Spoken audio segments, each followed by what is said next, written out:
All right, we're going to talk through some brutally honest advice for business travelers who keep restarting on their health goals. You're going to want to listen to it all the way through because there's a lot of gems throughout that really help to provide a mental reframe, which have helped me and so many other business travelers that we work with. So the first thing is, while having a system in place is very important, that's not the only priority, okay? Now, let me explain. If every trip destroys your health, it's not because of the fact that you travel. It's actually because you haven't built the identity of a fit traveler. And let me explain what that means. Most people think that they need more rules, more apps, more gear, and you really don't need that at all. It's actually much simpler than you might think. You need a shift in mindset, values, and identity before anything actually changes, before our actions change, before our lifestyle and reality changes. When your values and identity change, your choices change automatically without thinking and without willpower. That's the key. High performers like you start their day with intention. If you have sunlight in the morning, you're gonna start your circadian rhythm. If you have movement throughout your day, you're gonna prime your focus, your mood, your performance. If you have protein with every meal, you're gonna have stable hunger cues. You're not gonna have a crash in the middle of the day. If you have less processed sugar,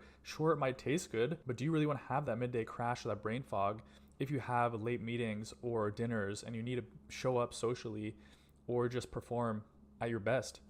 Probably not. What it really comes down to is you can do so much with just daily 10 to 15 minute workouts, simple nutrition defaults. It takes literally minutes each day, and these stack into a new identity faster than you think. Once your thinking changes, then your choices will start to change. Then you'll actually never start over again, and this will be the new default. So it's really important to have that frame of mind to compound those small actions, and before you know it, it will be on autopilot, regardless of if you're traveling, regardless of if you jet lag, if you're bouncing from trip to trip, it'll all happen on its own because it's baked into who you are and not something you have to forcefully do. You understand the desired outcomes that come out of it, like no brain fog, like more energy, that are going to help in your overall performance, and you just can't beat that.